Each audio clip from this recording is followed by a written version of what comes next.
It's been called the roof of the world. Ladakh is one of the highest inhabited regions on the planet. Nestled between the mountains, there's a near monastic silence among the towering Himalayan peaks. But like an evil spell, that quiet is shattered every morning when the city of Manali comes to life. As dawn breaks, its narrow streets are pounded by a throng of small transports. Here, there's just one traffic code for everyone. Keep cool, stay zen.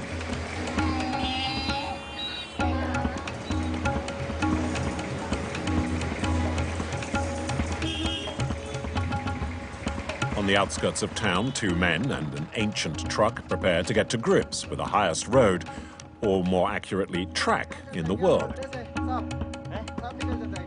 Before setting out, Adjay, the driver, and Ali, his assistant, try as best as they can to load up 50 beaten-up jerry cans, whose condition conceals the fact they are carrying what for Ladakh is a prized liquid, tar. The precious cargo will be used for repairs 500 kilometers away to one of the region's rare paved roads. The trip is likely to be risky, so Adjay is leaving nothing to chance.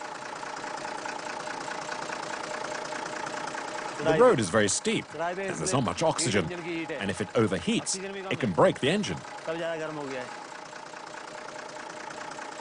Does that happen often? Oh yes, it's happened to me before. Ali carefully checks each tire. If one bursts, they'll probably end up in a ravine. If there are stones in the tires, they could cause a puncture. I need to take them out before we start, or it could be dangerous.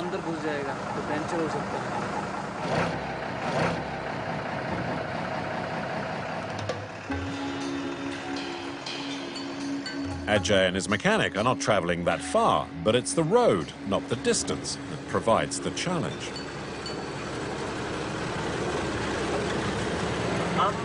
Manali to Leh, you've got to figure 3 days. But if the road's bad, it could take twice as long. It takes a long time to get over the summits, because I have to drive very slowly. When it's flat, I can go more than 20 kilometers an hour. But in the mountains, top speed is only 4 kilometers an hour. Sometimes when the engines overheat, we need to stop and wait. There are all sorts of things that could go wrong.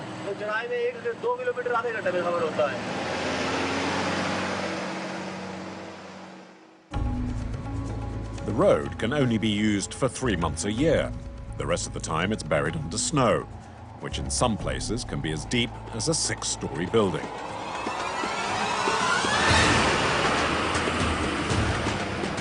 Every winter, the freezing conditions ruin the tarmac road surfaces. When the road opens up in July, whole stretches are turned into a muddy trap. Trucks and cars can remain stuck for days at a time, wheels caught tight in 30 centimeters of molasses-like mud.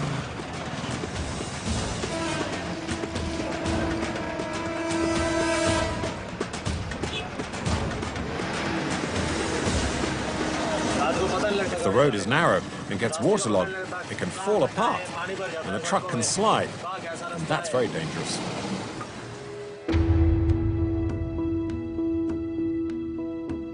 Ladakh is a region cornered between Tibet, China, and Pakistan.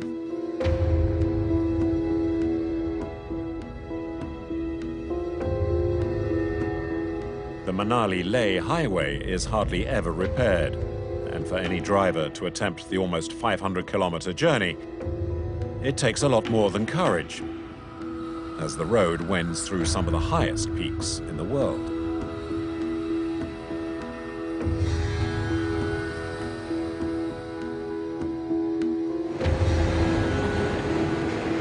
There are no protective walls. It's too narrow for 2 vehicles. Parts are unstable. Rock falls and a beckoning ravine. The dangers are many.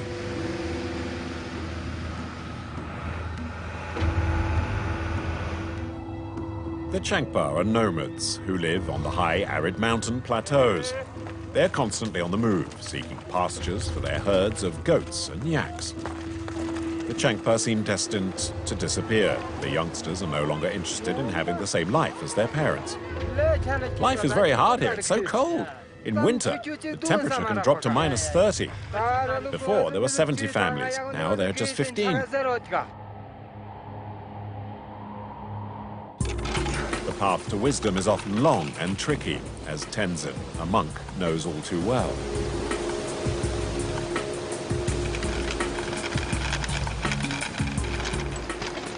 Look at these small stones. If you slide, you fall. And in winter, when it's frozen, it's even harder.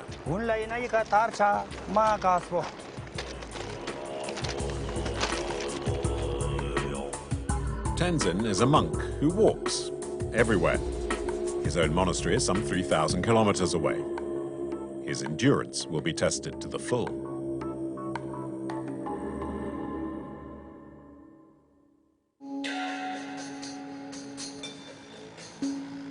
In the foothills, the asphalt soon gives way to dirt.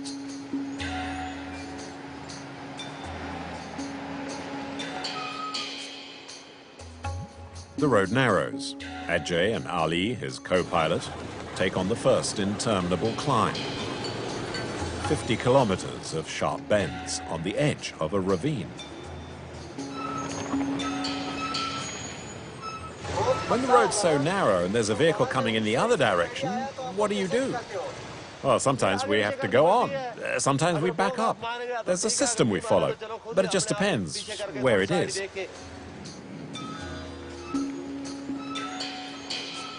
Only millimeters separate two-way traffic.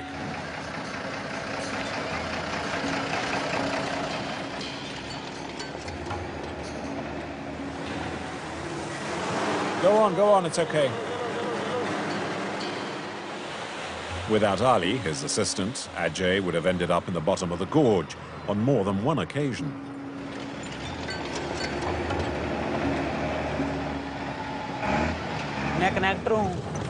My role is to keep an eye on the wheels. I check that they're not punctured.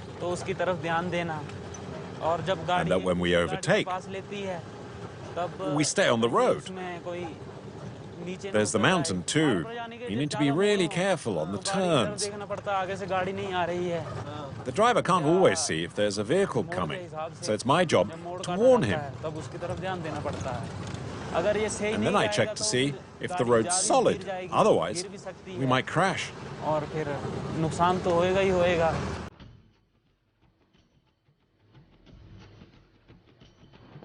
Ali mostly keeps an eye on the verges, as in some places, it's only a miracle that stopped them from crumbling away. They pose a real danger to truckers, having been subjected to the ravages of winter.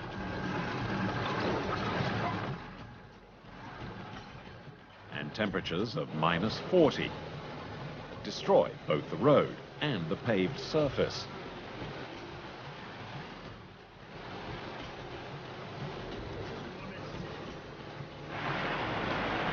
In some places, whole sections of the road have vanished.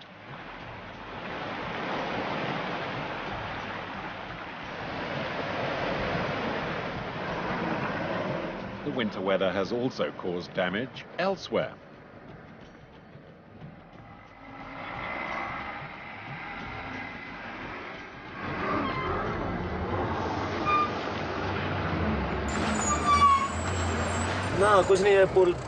This bridge is very dangerous. It's very high up and it shakes. I hope it won't collapse. I'm worried, so I'm going to inspect it. Before crossing, all drivers check this kind of suspended bridge. They are hardly ever maintained.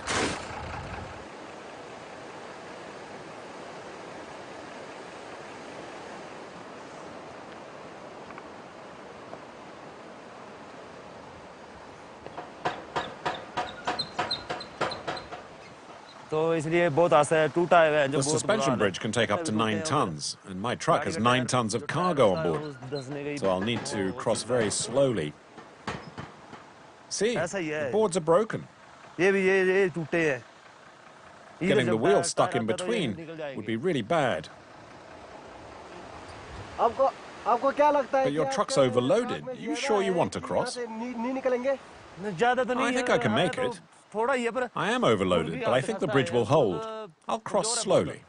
अगर 9 से ऊपर वजन लेके जाएंगे तो ये नीचे ही चले जाएगा.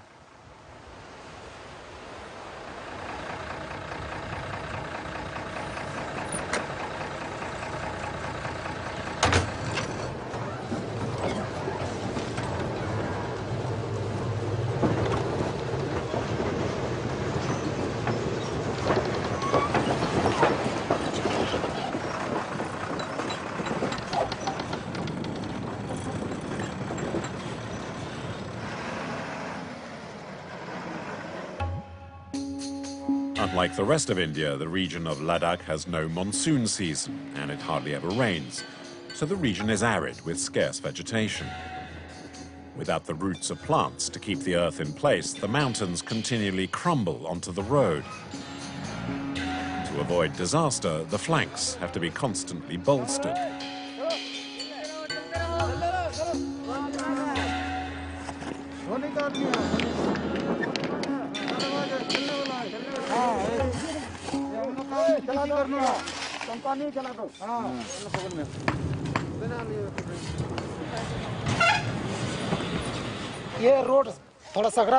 There's just been an accident down there on the Leh road. We're widening the road with a second lane here. The bus slid down. The bodies were swept away by the river. They still haven't been found. The workers come from the poorer regions of India. Hunger has driven them this far, and entire families slave away for the equivalent of barely €4 a day.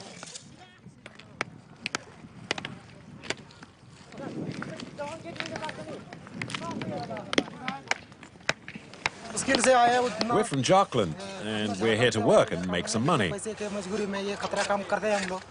We work up here for 5 months, from May until October. There's not much oxygen up here, and if you walk too quickly, it's difficult to breathe. It's a very dangerous work.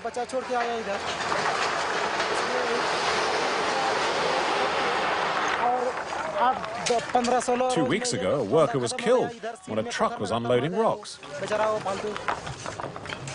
Road maintenance saves lives, but paralyzes traffic.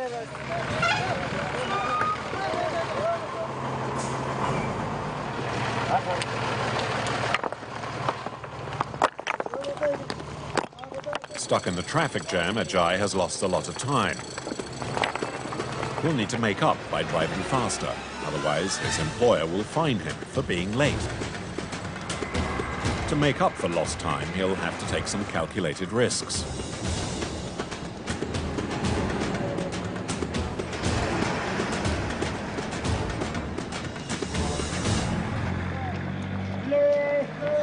Tenzin is a Buddhist monk. He prefers to travel on foot, and with good reason. This is where people have died in accidents. On the memorial are their names and the dates when they died, and also why they died. Here, because the road is too narrow. It's really a very dangerous place.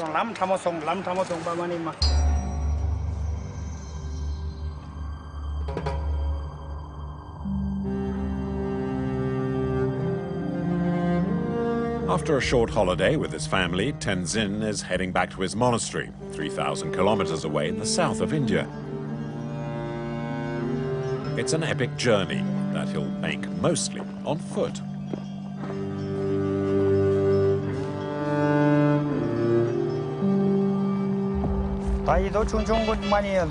Look at these small stones. If you slide on them, you'll fall. And in winter, when it snows and freezes, it's even harder. Buddhists don't fear death. They believe in reincarnation. But a violent death is different, as it means their new life will be painful. Life, they believe, is shaped by what happens in a person's previous existence. If I slide and fall, I could die. It's so dangerous. Everyone has to die one day. But if I die before I'm meant to, that would be regrettable. If I die like that, it's also due to my karma. That's how we Buddhists think. If I did something bad in a previous life, then my karma will be bad. And if I die in a bad situation, it's because of something I did in a past life.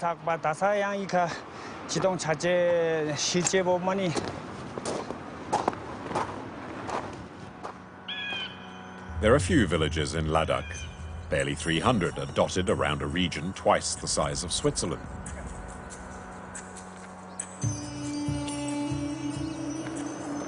Up here, there's no electricity or running water. But oddly, there are school uniforms. A legacy that dates back to British colonial days.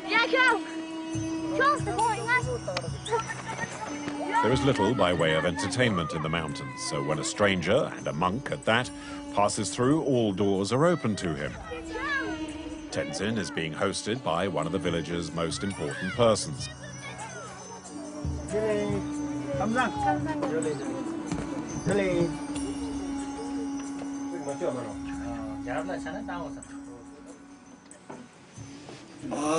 To honor her guests, the lady of the house has served tea made with yak's butter.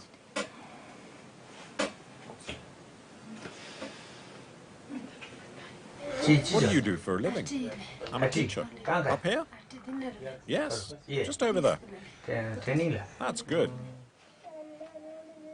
A monk never pays for anything in Ladakh. He's always invited. It's a sign of respect. I don't know what it's like outside of Ladakh, though. But here, that's the way it is. Tenzin has almost no money, so being fed by strangers is the only way he gets to eat.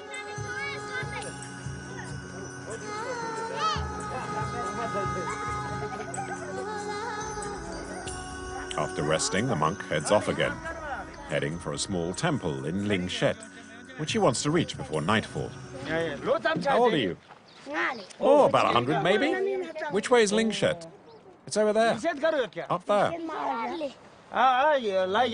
It's over there. You need to go over that pass.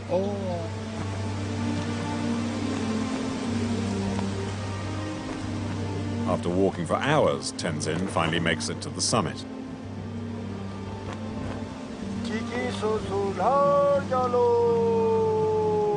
Here he performs a small but nonetheless crucial ritual.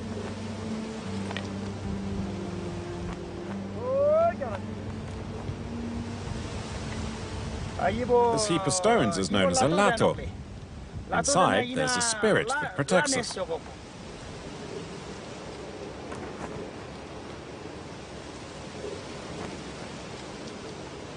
The temples and monasteries are not perched on summits to test the convictions of the faithful, but for a much simpler reason. We build monasteries sheltered from the noises of villages because it would disrupt our concentration and prayers. We need to climb very slowly up to the monastery because it's very steep and it's hard to breathe. But when we get there, everything will be fine. The temple is at almost 5,000 meters altitude. The door is closed with a simple ribbon, yet inside lie many valuable objects, some made from gold. But no one here would risk trying to steal anything, since a bad action in this life will lead to great suffering in the next. Tenzin will spend several days meditating before leaving for his own monastery. He knows the rest of his journey will hardly be restful.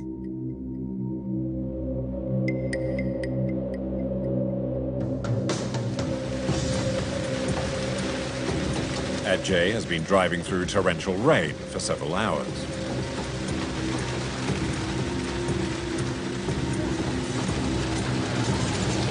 This road is unsafe because the rain hides the holes and the tires could get stuck. And then if the road is narrow and gets waterlogged, it can fall apart. The truck can slide, and that's very dangerous.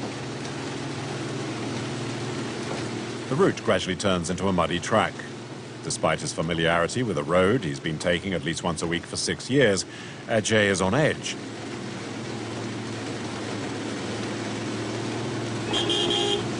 4,000-meter-high Rothang Pass looms ahead. And if the rain wasn't bad enough, it's also starting to get foggy. Oh, we'll need to turn around. The fog and the rain make maneuvering difficult, and fatigue makes driving awkward and imprecise.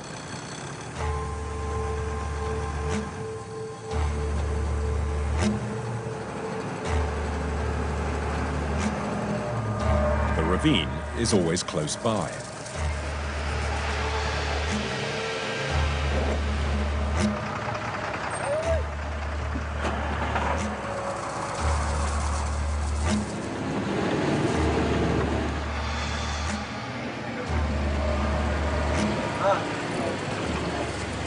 I'm getting tired. I haven't shut my eyes for 2 days. We work long hours and earn little. This type of road is no pleasure ride. We only do this to survive.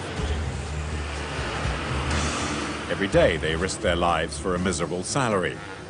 Aged 38, Adjay takes home the equivalent of 160 euros a month. Just enough to feed his wife and send his 2 daughters to school.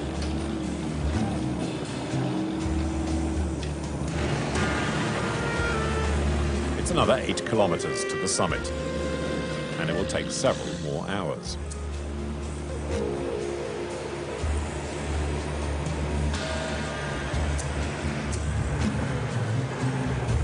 Hey, what's happened?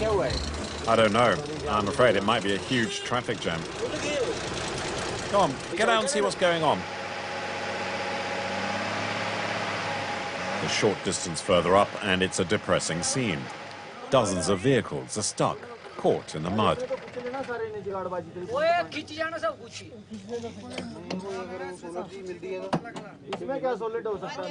It won't start. Why? Because it's getting too cold. How long have you been stuck here? Well, we've been in the mud for 30 minutes.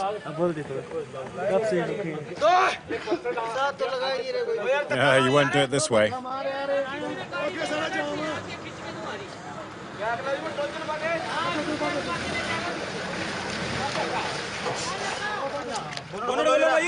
Open the bonnet. Tie the rope over the top. It's July. There's a steady stream of traffic. Indians fleeing the stifling heat of the plains seek refuge in their villages in the highland. Traffic jams occur every day, and for some it's the first and possibly last time. How many times have you taken this road? First time here. First time. Didn't you know it'd be like this? No, I've never seen anything like this.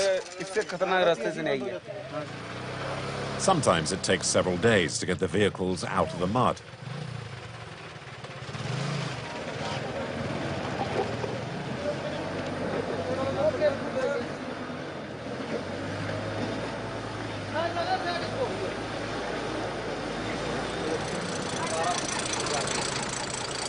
It seems clear now.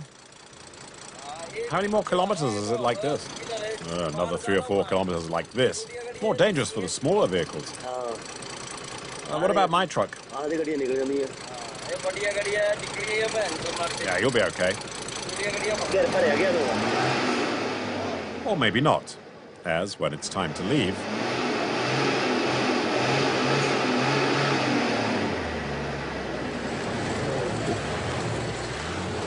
you need a rock. Ask for help. Hurry up then, come on, let's go.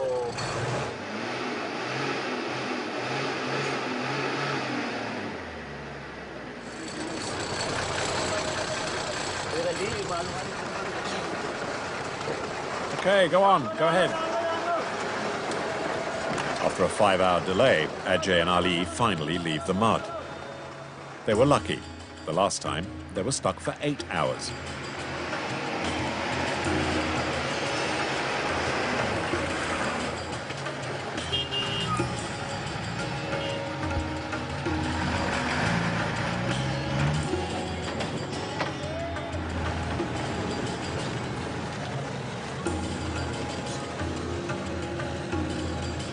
they reach the peak 4,000 meters up, they are half a day behind schedule, and their friends had started to worry.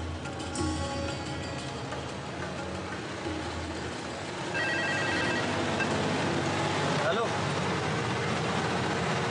Hello. Ali, Ali. it's okay, I'm coming. I'm just on the Rothang Pass. My friend Aldi. What did he say? He asked me whether I'd die. To make up for lost time, the descent will be made flat out and more by guesswork, as the roads have become an ice rink.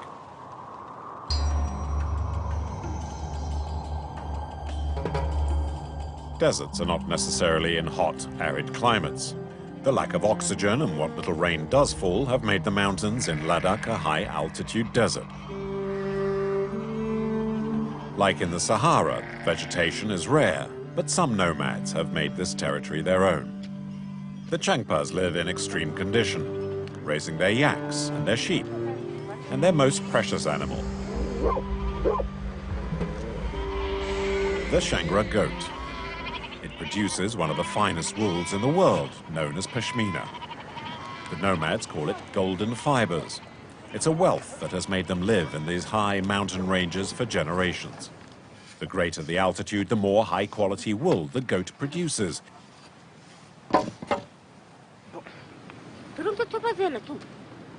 The nomads are about to break camp. The Changpas have to keep moving to find new pastures for their goats, which eat enormous amounts of grass every day. It takes just 3 hours to pack, and every transhumance is an excuse to celebrate.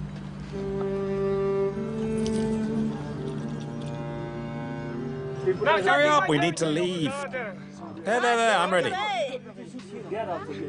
Every time they move, the women take out their peraks, ornate turquoise headdresses. They start making them when they reach the age they can marry, and throughout the rest of their lives they continue to add stones.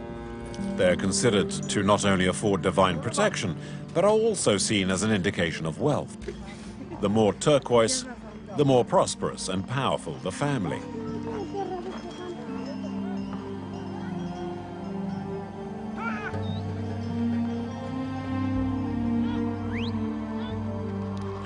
Grandpa, I can carry your bag if you like. No, don't worry, I'm fine. According to the experts, their way of life will disappear within 10 or 20 years.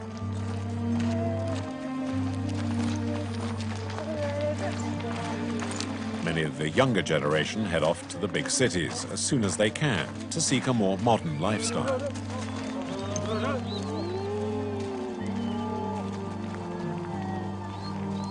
Some, like Barkham, however, say they won't abandon their yaks.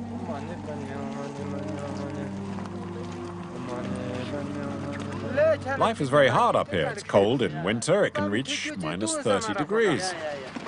There used to be between 65 and 70 of us. Today, there are just 15. Better to live in Leh, because here there's no work. But life as a workman is also very hard. Until now, I've always lived among goats, yaks and sheep. We have all we need up here. We're born here, and it's best to stay up here. What do you tell your children? Well, we tell them they should continue like we do. They don't answer. We teach them what we know and ask them to carry on.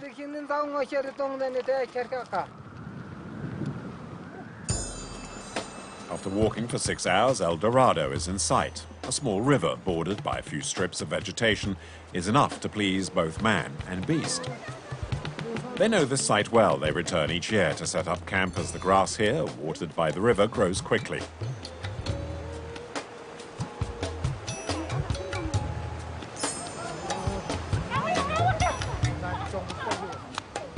The abundance of food excites the animals.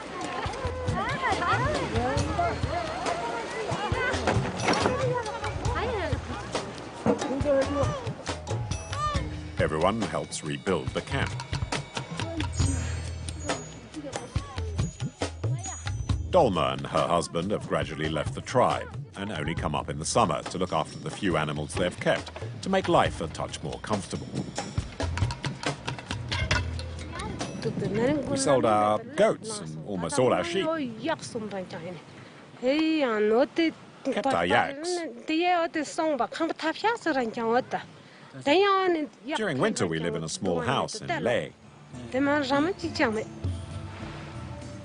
want a big stone? No, we just need to tighten the rope. These nomads will soon likely be living in the slums around the capital. In the not-too-distant future, the desert and the high mountains will once again fall completely silent. Or nearly. The noise of an old engine will, inevitably it seems, always break the silence.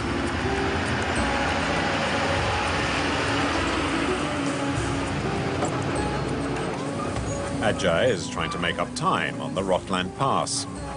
On the descent, he's taking a lot of risks. Facing oncoming trucks, he and his co-pilot don't hesitate to force their way past.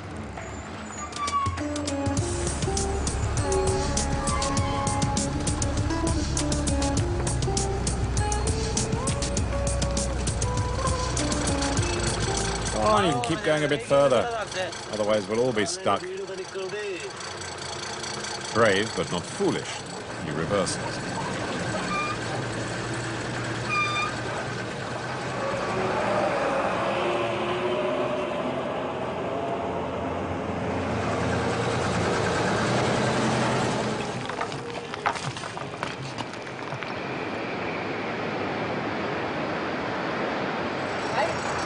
Thanks for going in reverse.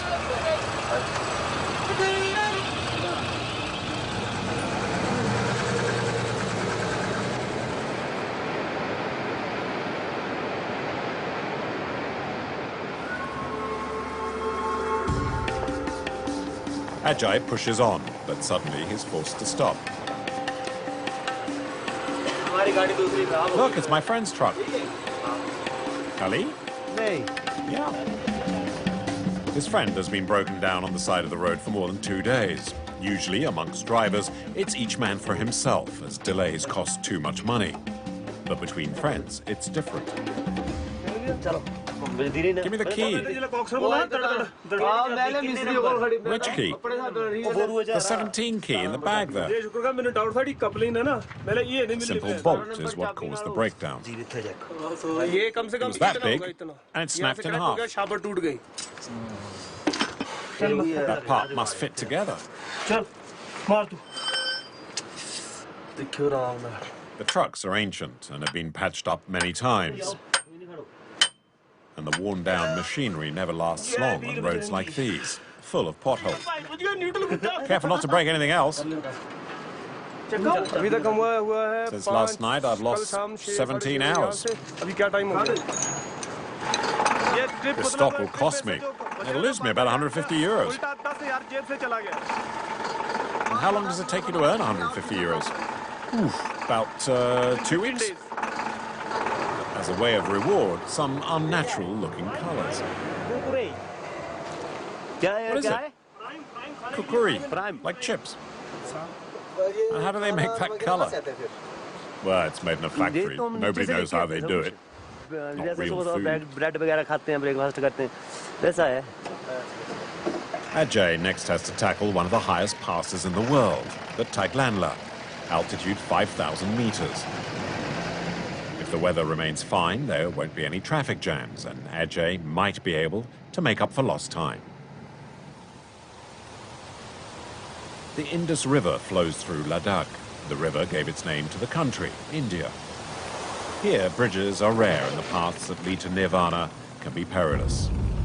In this tiny basket, Tenzin, the walking monk, needs to put into practice what he's been learning for years in his monastery. How to remain Zen, whatever happens.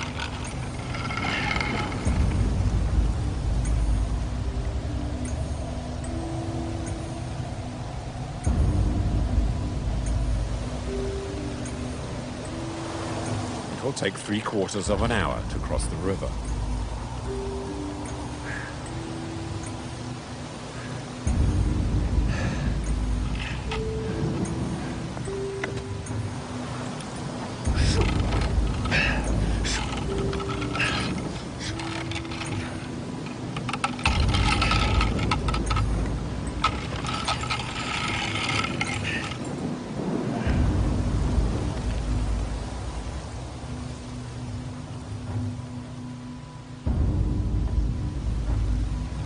It's hard, and the trolley is very long. And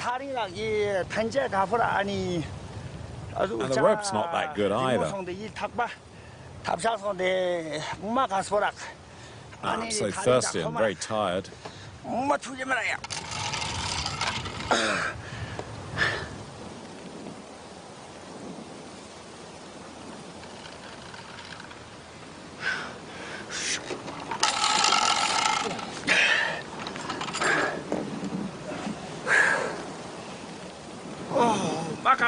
That was hard. I thought I was about to die. Look, my lips are so dry. Hard to use the basket, but there's no bridge, so it's the only solution available to everyone.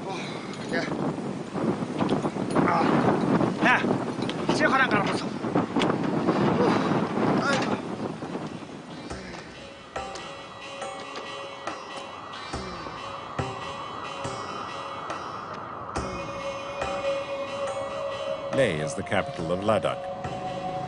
The town is perched 3,500 meters up the mountainside. Less than 40 years ago, it was still little more than a large village. Today, thanks to tourism, the town's expanding at a frenetic pace. It's become a magnet for all nationalities and all religions, although Buddhists still outnumber the others. Every day, the rollers, which are dotted throughout the town, are turned in a clockwise direction. They're called prayer mills. And the faithful say each time they spin, they send prayers into the air. Tenzin doesn't pray for his own soul.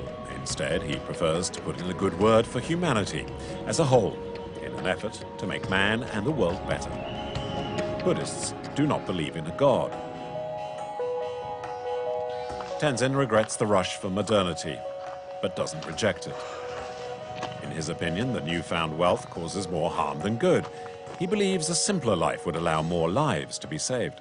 Once on my way to Manali, I witnessed a road accident. The passengers were injured, and there were also many dead. People think a car will make their lives easier, but the opposite happens. Cars kill us. Usually you buy things to make you happy, not to kill you.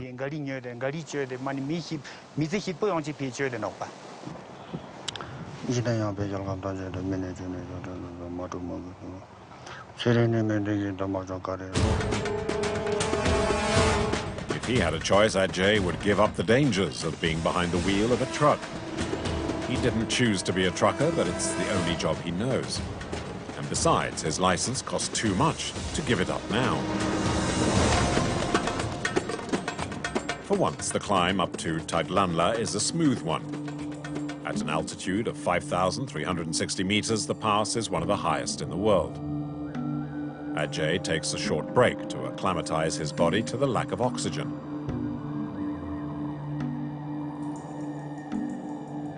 There's very little oxygen at this height.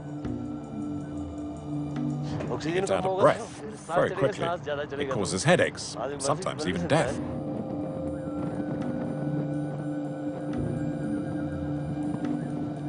Oh, it's very cold on this part of the road.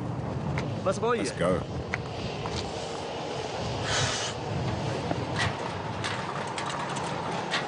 It's the final stretch of his journey.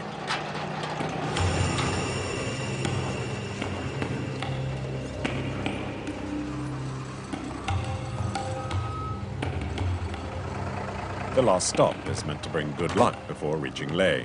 No one passes the mausoleum without paying their respects.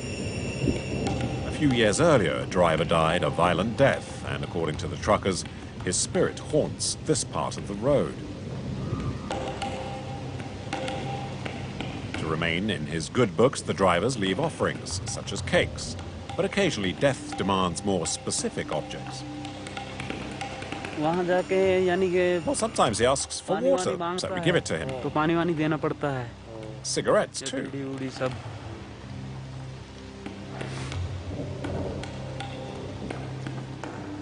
He was a mechanic. He died when he was working. If the driver has a problem, he's always there to help.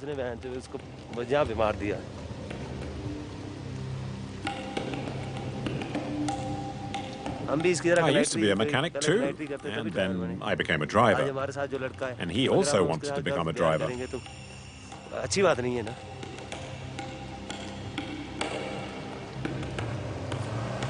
Well, how did he die? Well, his truck wouldn't start, so the driver asked him, as the mechanic, to wedge the wheel with a rock. But it was too small and the truck started going backwards. And it crushed him.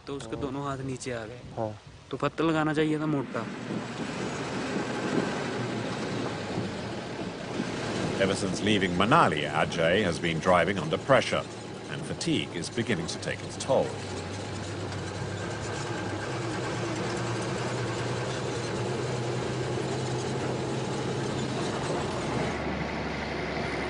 After 470 kilometers of unpaved roads and 7 days behind the wheel, Adjay and his co-pilot finally reach their cargo's destination. They want to offload as quickly as possible.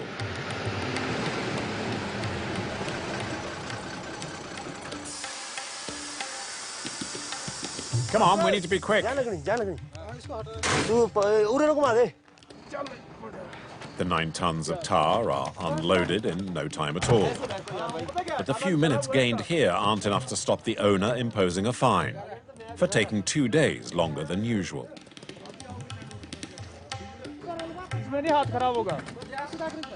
I had to get the paper signed, otherwise we wouldn't get any money at all. He said, give me 15 euros or I won't sign. Does that happen often? It's always like that when we're late. 48 hours that will cost them 10% of their salary. The 2 partners start off again. No time to rest. They set out for Manali to pick up another consignment of tar, hoping the next trip will be more successful.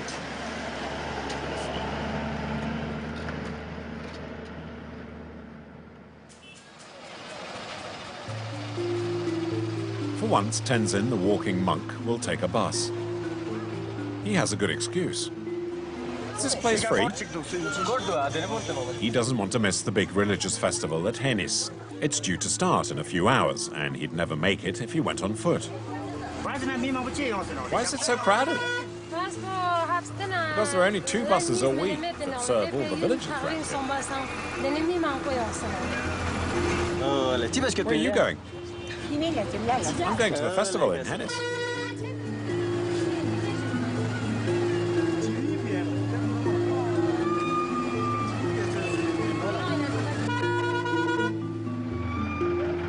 To take part in the religious ceremonies, many are ready to risk the journey.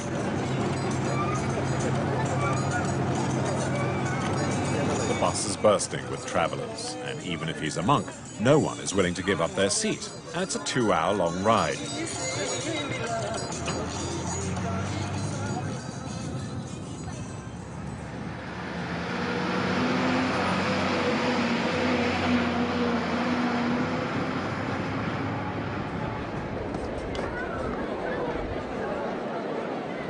The monastery at Hennis is besieged by an armada of tourists.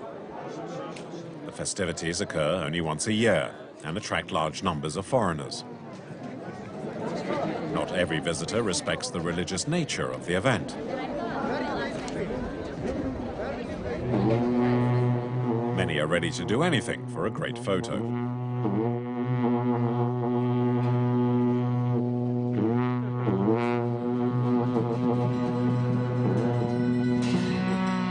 The sacred dances commemorate the birth of Padmasambhava, the founder of Tibetan Buddhism.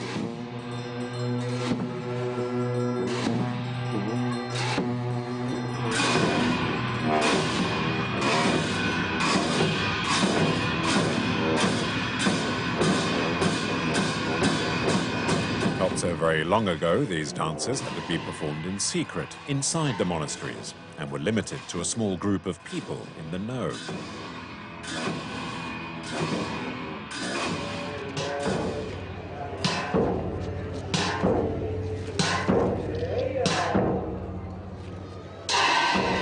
Tenzin believes there are far too many tourists and doesn't feel at ease amidst all these foreigners. The monks dance, not because it's a show, it's not a game. But for the tourists, the dancing is entertainment. If you don't understand the meaning of the rituals, you can't realize its significance.